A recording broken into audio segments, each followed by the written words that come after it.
دیا ہے اس کا صحیح فائدہ اٹھائیں. دوسرا بیوی. دوسری جو حالت ہے ایک عورت کی سیکنڈ فیز میں جو سب سے انفلوئنشل ماں ہے اس کے بعد سیکنڈ فیز ہے وہ ایک بیوی. اس لیے کہ ہم جانتے ہیں بہت سارے بیویوں کا بہت گہرا اثر اپنے شوہروں پر ہوتا ہے، لیکن اس گہرے اثر کا ہرگز یہ معنی نہیں جو امت مسلمہ نے اختیار کر لیا ہاں جی آپ جو بولے سرکار ٹھیک وہی میں کروں گا، وہ بھی نہیں اس کا معنی ہے.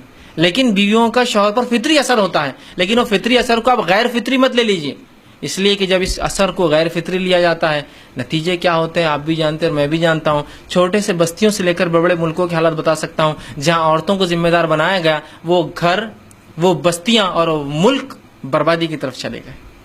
ہمارے پڑوس میں 2 ملک ہیں، دونوں بربادی کی طرف گئے. جب تک ایک پہ عورت سوار تھی برباد ہو رہا تھا، ابھی ایک پہ سوار ہوئے برباد ہوتے رہیں گا.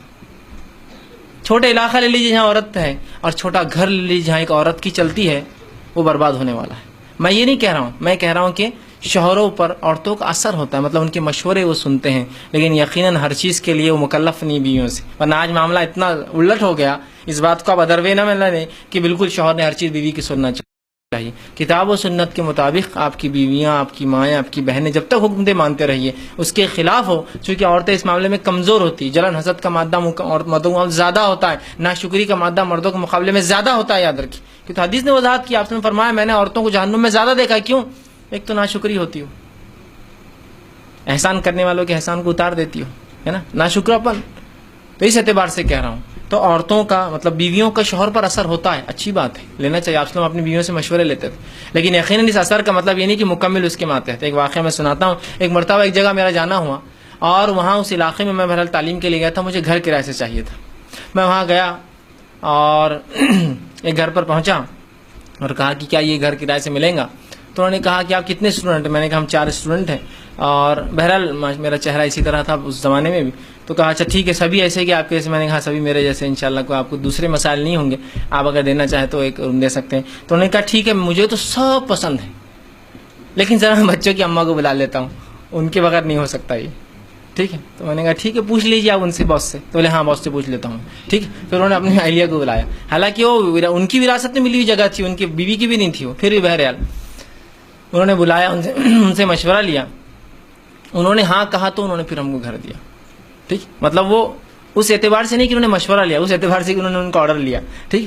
تو میں یہ کہہ رہا ہوں کہ مشورہ شریعت نے کہا بیوی سے لینا چاہیے، آرڈرس نہیں، یاد رکھیے، ٹھیک. بہرحال تو بیویوں کا اپنے شوہر پر بہت اثر ہوتا ہے، یاد رکھیے. تو بیویاں جو ہے اس اثر کا صحیح فائدہ اٹھائے، اچھائی کا حکم دے اور برائی سے روکے. لیکن ہوتا کیا ہے اس اثر کا بیویاں غلط فائدہ اٹھاتی ہے کہ بھائی تمہاری ماں ایسی ہے اس کو یہ کرو، تمہاری فلاں ایسی ہے اس کو فلاں کرو، تمہاری بہن تو بہت اچکتی ہے اس کو یہ کرو، تمہارے رشتہ دار پہ مال مت خرچ، الٹا کرتی ہے. اچھائی کی طرف لے جانا چاہیے. آئیے ابو ایوب انصاری رضی اللہ عنہ کا واقعہ سن لیجیے. ایک مرتبہ ابو ایوب انصاری رضی اللہ عنہ اپنے باغ میں بیٹھے تھے، غمزدہ تھے، پریشان تھے. بیوی آئی جو ہے ام ایوب انصاری آئی اور کہا کہ کیا بات ہے ابو ایوب، بڑے پریشان دکھ رہے ہو؟ تو کہا یہ مال و دولت نے بڑا مجھے پریشان کر دیا. صحابہ کے لیے مال و دولت تو کوئی معنی نہیں تھا ادھر کے سوائے اس کے کہ دنیا گزارنے کا بس ایک طریقہ تھا، اس کے لیے جیتے اور مرتے نہیں تھے وہ. تو کہا مال بہت پریشان کر رہا ہے، اللہ نے فراوانی دے دی، باغ ہے، یہ ہے، پیسہ بہت ہے، کیا کروں سمجھ میں نہیں آ رہا ہے. تو ابو ایوب انصاری جانتے تھے، چاہتے تو خرچ کر سکتے تھے، لیکن بیوی کا مشورہ لینا چاہ رہے تاکہ اگر مشورہ ہو جائے اور وہ بھی راضی ہو جائے تو پھر کیا بات. تو فوراً بیوی نے بھاپ لیا کہ ابو ایوب کس طرف جا رہے ہیں، اور کہا کہ اگر تمہیں ایسا غم ہے اس مال کا تو خرچ کیوں نہیں کر دیتے؟ تو کہا خرچ کر دوں. تو کہاں خرچ کر دو؟ تو کہا کہاں؟ دیکھیے پوچھ بھی رہے. تو کہا اپنے رشتہ داروں میں.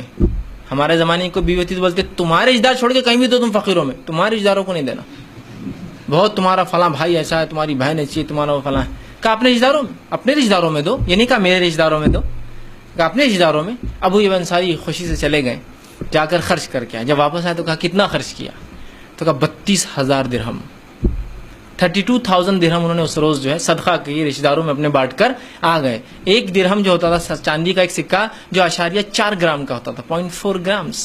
تو اب لگا لیجیے 32,000 کو 0.4 سے آپ ملٹیپلائی کیجئے، اتنے کلو چاندی جس کو ملٹیپلائی کیجئے آج کے ریٹ کے حساب سے 90,000 روپے سے 90,000 روپے کلو چاندی خرچ صدقہ کر کے آ گئے. تو دیکھیے بیوی نے کیا کیا، اپنے شوہر کو صحیح بات کہی، صحیح مشورہ دیا اور صحیح جگہ پیسہ خرچ کرنے کا مشورہ، اور بعد میں خوش ہوئی، کہا الحمدللہ بہت اچھا کیا آپ نے اپنے رشتہ داروں میں خرچ کر کر آئے. سمجھ رہے ہیں بات؟ اسی طرح بیویوں کا شوہر پر کیسے اثر ہوتا ہے. آئیے انسانی تاریخ میں جو جلاد شخصیتیں گزری ہیں ان میں سے ایک کا واقعہ قرآن سے سناتا ہوں. فرعون کا. فرعون نے کیا ظلم نہیں کیا. جلاد میں نے اس لیے کہا کہ ہزاروں اور لاکھوں بنی اسرائیل کے بچوں کو قتل کر دیا کرتا تھا.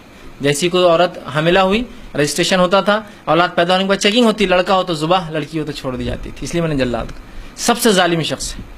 اور اسی کے محل میں اس کی بیوی جو ہے غسل لے رہی تھی. یہ جو واقعہ بہرحال تاریخی حوالوں سے تو نہیں کہوں گا, لیکن جو باتیں روایتوں میں آتی ہے, بولی جا رہی, آثار ملتے ہیں, وہ یہ ہیں کہ اس نے جب یہ حکم جاری کیا تھا اس پیریڈ میں ایک بچہ جو ہے بہتا ہوا اس کے محل کے اندر پہنچ جاتا ہے اور اس کی بیوی کے ہاتھ لگ جاتا ہے, آسیہ کے ہاتھ لگ جاتا ہے بچہ. جب اس بچے کو آسیہ دیکھتی ہے اور وہ بچہ اتنا خوبصورت ہوتا ہے کہ اس کو بھا جاتا ہے, اور وہ بچہ چونکہ اس کو پانی سے ملتا ہے وہ اس کا نام رکھتی ہے موسیٰ, اس لیے کہ موسیٰ کا معنی ہوتا ہے قبطی زبان کے اندر پانی سے ملا ہوا, چونکہ پانی سے ملے تھے. اٹھاتی ہے اور اتنے خوبصورت بچہ ہے کہ اس کا دل بچے پر آ جاتا ہے. لیکن اب اسے پتا ہے جب وہ دیکھتی ہے لڑکا ہے تو ظاہر سی بات ہے, اور بنی اسرائیلی تھا چونکہ قبطی مختلف جو ہے جینیٹیکل الگ ہوتے ہیں دیکھنے دکھانے میں, اور اسرائیلی جو ہے مختلف ہوتے ہیں. وہ سمجھ گئی تو بنی اسرائیل کا بچہ ہے اور وہ بے اولاد تھی. اب اسے پتا تھا اس کا شوہر اس بچے کے ساتھ کیا کرنے والا ہے. لیکن جب وہ بچے کو لے گئی اپنے شوہر کے سامنے رکھا, فرعون نے جب موسیٰ علیہ السلام کو دیکھا تو اس کو بھی بچہ بھاگ گیا, بڑا خوبصورت بچہ ہے. اور اس کے بعد آسیہ نے جو اپنے شوہر فرعون سے جو بات کی, قرآن نے اس کو دہرایا اور یوں کہا سورہ قصص آیت نمبر 9 میں, وقالت امرأۃ فرعون, اور فرعون کی عورت نے فرعون سے کہا, چونکہ قرآن میں نام نہیں, حدیث میں نام آتا آسیہ, اور فرعون کی عورت نے فرعون سے کہا قرۃ عین لی ولک, اس بچے کو کچھ نہ کرنا, چونکہ اس کو معلوم تھا یہ کیا کرنے والا ہے, ہو سکتا ہے یہ بچہ میری اور تیری آنکھوں کی ٹھنڈک بن جائے. قرۃ عین, اور ظاہر سی بات ہے ہر مومن کو دعا کرنا چاہیے کہ ہمارے بچے ہماری آنکھوں کی ٹھنڈک بنے, ورنہ ہماری آنکھوں کی وہ جلن بن جاتے ہیں, تربیت نہیں کرتے ہیں اور بعد میں صرف پریشان ہوتے ہیں. تو کہا ہو سکتا ہے یہ بچہ قرۃ عین لی ولک, اے فرعون اس کو قتل نہ کرنا, اے میرے شوہر اس کو قتل نہ کرنا, ہو سکتا ہے یہ بچہ میری اور تیری آنکھوں کی ٹھنڈک بن جائے. اور پھر فرمایا وَلَكَ لَا تَقْتُلُوا عَسَىٰ أَن يَنفَعَنَا أَوْ نَتَّخِذَهُ وَلَدًا وَهُمْ لَا يَشْعُرُونَ, اور اس کو قتل مت کرنا, ہو سکتا ہے ہم اس سے کچھ فائدہ اٹھائے, یا ہو سکتا ہے ہم اس کو اپنی اولاد بنا لیں, چونکہ وہ بے اولاد تھی. ہو سکتا ہے ہم اس سے کوئی نفع اٹھا لیں دنیا کا, یا ہو سکتا ہے ہم اس کو اپنی اولاد بنا دیں. وَهُمْ لَا يَشْعُرُونَ, اور ہو سکتا ہے ہم کو یہ علم نہ ہو کہ کیا اس سے فائدہ ہو ہمارے لیے, مطلب مستقبل میں فیوچر کے اندر.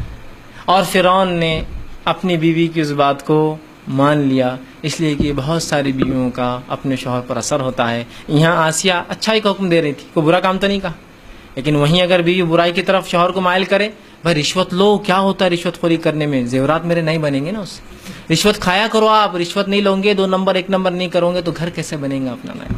وہیں دوسری بیوی یہ ہو سکتی ہے کہ آپ یہ کام کیسے کر رہے ہیں, اگر آپ نے رشوت لی تو میں آپ کے ساتھ نہیں رہ سکتی ہوں, یہ بھی ہو سکتا ہے. بہرحال یہ بات کو سمجھنے کی ضرورت ہے. تو بہت ساری بیویوں کا مقام ہوتا ہے, مرتبہ ہوتا ہے شوہروں کی نظروں میں, تو بیویاں اس کا صحیح فائدہ اٹھائیں, اچھائی کا حکم دیں اور برائی سے روکے. جیسے آسیہ نے جو ہے موسیٰ علیہ السلام کے لیے ریکویسٹ کی, اور فرعون جیسا جابر بادشاہ جس کو یہ بچوں کو مار رہا تھا, پھر بھی اس بچے کو اس کو نہ چاہتے ہوئے بھی زندہ چھوڑنا پڑا. کہا ٹھیک ہے اگر تم اتنی ریکویسٹ کر رہی ہو تو جاؤ, اس بچے کو اس کو چھوڑ دیتا ہوں صرف تمہارے لیے. اور اللہ نے دیکھی اسی بچے کو اس کے غرق ہونے کی وجہ بنائی فرعون کی, موسیٰ علیہ السلام کو. دوسرا واقعہ ام سلیم رضی اللہ عنہا کا ہی واقعہ لے لیجیے. ان کے شوہر ان کو بار بار کہتے رہے کہ ایمان چھوڑ دو, لیکن ایمان سے ہمیشہ پھرتے رہے.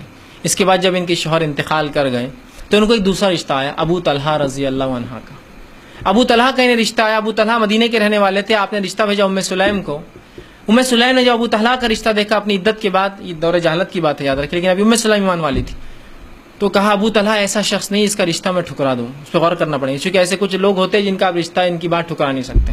تو کہا ابو طلحہ ان لوگوں میں سے نہیں جن کا رشتہ میں ٹھکرا دوں, لیکن ابو طلحہ مشرک ہے اور مشرک کا نکاح مومن سے نہیں ہو سکتا ہے, تو اب میں کیا کروں اس معاملے میں. تو کہا رشتہ ٹھکرا جیسا تو نہیں ہے, ٹھیک ہے. اور یہ وہ دور تھا دور جہالت, تو ولی یہ سب نہیں تھا اس زمانے میں. کچھ رشتہ آیا اور عورت چاہتی, اور چونکہ وہ نکاح متعلقہ تھی کوئی مسئلہ نہیں تھا ان کے لیے. تو کہا ٹھکرا تو نہیں سکتی ہوں, چلو پیشکش رکھ کے دیکھتی ہوں. کہا ابو طلحہ تمہارا میرا نکاح تم سے نہیں ہو سکتا. تو ابو طلحہ کو لگا شاید میں خاندان میں کم ہوں, پیسوں میں کم ہوں, کچھ تو بھی کمی ہے. تو کہا کیا کمی ہے مجھ میں جو تم میرا رشتہ قبول نہیں کر سکتی ہو. تو کہا دیکھو میں ایمان والی ہوں اور تم کافر ہو, اور ایک ایمان والی کا نکاح کافر سے نہیں ہو سکتا ہے. اور پھر انہوں نے کہا کہ ابو طلحہ ذرا غور تو کرو, جن بتوں کو تم اپنے ہاتھوں سے بناتے ہو, ضرورت پڑنے پر انہی کو جلا کے اپنے کھانے بھی بنا لیتے ہو, ضرورت پڑنے پر انہی کو بیچ کر جو ہے فلاں کام کرتے ہو، اور جو لکڑی خود تم جنگل سے جا کر چنتے ہو، اور جس کو تم اپنے ہاتھ سے چھاٹتے ہو، خود بناتے ہو، اس کے ہاتھ پہ ٹوٹ جائے تو تم خود اس کو ریپیئر کرتے ہو، پھر جب وقت آتا ہے مجھ مجبوری اور مصیبت کا اسی سے مانگتے ہو. کیسی عجیب بات ہے نا، جس کو اپنے ہاتھوں سے بناتے ہو پھر اسی کو مانگتے ہو. تو ابو طلحہ نے کہا بات تو بڑی بہترین ہے تمہاری، ایسی چیز کیسے ہمیں نفع دیں گی جس کو ہم اپنی ہاتھوں سے بناتے ہیں اور بعد میں اسی سے مانگتے ہیں. ابو طلحہ کی بات سمجھ میں آئی. کہا ٹھیک ہے، کیا دعوت ہے تمہاری؟ تو کہا لا الہ الا اللہ محمد رسول اللہ. انہوں نے دعوت دی. ابو طلحہ نے ایمان قبول کیا اور اس کے بعد کہا کہ اب مہر کیا دوں، کیونکہ مہر ہوتا ہے. تو کہا ام سلیم رضی اللہ عنہا نے تمہارا ایمان لانا ہی میرے لیے مہر ہے. اور صحابہ کہتے ہیں مہر میں سب سے بہترین مہر ام سلیم کا تھا جو ایمان کے بدلے میں نکاح کر لیا. کہا تمہارا اسلام لانا ہی میرے لیے مہر ہے. اور انس رضی اللہ عنہ 10 سال کے ہو چکے تھے اس وقت تک. آپ نے انس سے کہا کہ خطبہ نکاح پڑھ دو. اس زمانے میں بھی ہوتا تھا نکاح، جیسا کہ آپ صلی اللہ علیہ وسلم کا جو نکاح ہوا جو ہے مائی خدیجہ رضی اللہ عنہا سے، تو وہ جو ہے آپ کے چچا نے جو ابو طالب نے پڑھایا تھا، یاد رکھیں. تو اس زمانے میں طریقہ تھا، ولی ہوتا تھا، گواہ ہوتے تھے، اور پھر نکاح ہوا. تو انس رضی اللہ عنہ نے اپنی ماں کا نکاح پڑھایا اور اپنی ماں کی وداعی کی. مطلب وہ بھی خیر ساتھ چلے گئے، ان کے 10 سال کی عمر انہوں نے نکاح پڑھایا. تو دیکھیے ایمان لانا ہی وہ وجہ بنا. تو ابو طلحہ اپنے منگیتر کی ایمان لانے کی وجہ کون بنی؟ ابھی شادی نہیں ہوئی تھی، صرف منگیتر تھے، بیوی بنی وجہ یاد رکھیں. تو بیویاں ایسا اثر رکھتی، لیکن ایسی کچھ بیویاں بھی ہوتی ہے جو اپنے شوہروں کو حرام کاری کی طرف، برائی کی طرف، فتنہ الفساد کی طرف ڈالتی ہے، لڑائی اور جھگڑے بھی ڈالتی ہے، اپنے شوہر کے خاندان اور گھر رشتہ داروں کو توڑ دیتی ہے، اس کے بچوں کی صحیح تربیت نہیں کرتی. تو اچھائی کا حکم دینے، برائی سے روکنے میں عورتیں اپنے اس پوزیشن کا بیوی ہونے کا صحیح استعمال کرے اور بہت نرمی سے اور اچھے انداز سے. بہت سی عورتیں بولتی ہیں ہمارے شوہر نہیں چنتے، بہت رگیلے، بہت فلاں فلاں. میں کہتا ہوں جیسے شوہروں کو ساڑی لینے کے لیے اور زیور لینے کے لیے منایا جاتا ہے، ویسے اسلام اور دین کے لیے منایا جائے، وہی طریقہ کار سے، ایک دم میٹھا طریقہ ہے نا. لیکن جب دین کی بات آتی پتہ نہیں عورتیں جو ہے سخت مزاج اختیار کر لیتی. جیسا کہ اگر کوئی عورت کو دینداری سمجھ میں آ گئی، اسلام سمجھ میں آ گیا، اپنے شوہر سے بات کری، دیکھو ایسا ہے تو ٹھیک ہے تو میں اپنے باپ کے پاس جا رہی، سیدھا ایسا ہے ویسا. لیکن جب ساڑی لینا تھا تو ایسا بولتی کیا، دیکھو ساڑی دلانا تو اپنے باپ کے پاس جا رہی. نہیں، جب ساڑی لینا رہا تو پہلے سے پیار محبت کی باتیں، اچھے اچھے کھانے، ہے نا، جو شوہر کو پسند ہے وہ کام. پھر شوہر بولتا بھائی کیا ہے، بول دو اتنا گھر صاف دکھ رہا ہے، اتنے اچھے اچھے کھانے بننے، مسئلہ کیا ہے؟ تو بولے وہ پھر زیور ہونا تھا، نئی ساڑی بازار میں آئی. شوہر بولتا ٹھیک ہے لے لو، ہے نا. تو اسی طرح اسلام کے لیے منایا جائے گا. ٹھیک، عام زبان میں کہوں گا پٹایا جائے گا اپنے شوہر کو. اور کیوں نہ ہو، اس لیے کہ اللہ رب العزت نے آپ کو جس فطرت پہ بنایا ہے، بالخصوص بیوی کو، اس فطرت کا استعمال بھی تو کیجیے آپ. اور جو شوہر بگڑے ہوئے ہیں، جو شوہر برائی کی طرف ہے، ان کو اچھائی کی طرف لے آئیے. اور یہ ہو سکتا ہے یاد رکھیں، اگر بیوی ایک بار کہہ دے کہ میں تمہارے ساتھ رات میں نہیں سوں گی اگر تم فلاں کام کرو گے، تو شوہر کچھ بھی کرنے کو تیار ہو جائے دوسرے دن. یاد رکھیں، تو اچھائی کے لیے اس کو استعمال کیجیے. لیکن بہت سی بار عورتیں ان تمام چیزوں کو برائی کے لیے استعمال کرتے اچھائی کے لیے. اب تیسری پوزیشن جو ہوتی ہے ایک عورت کی، وہ ہے بیٹی کے اعتبار سے.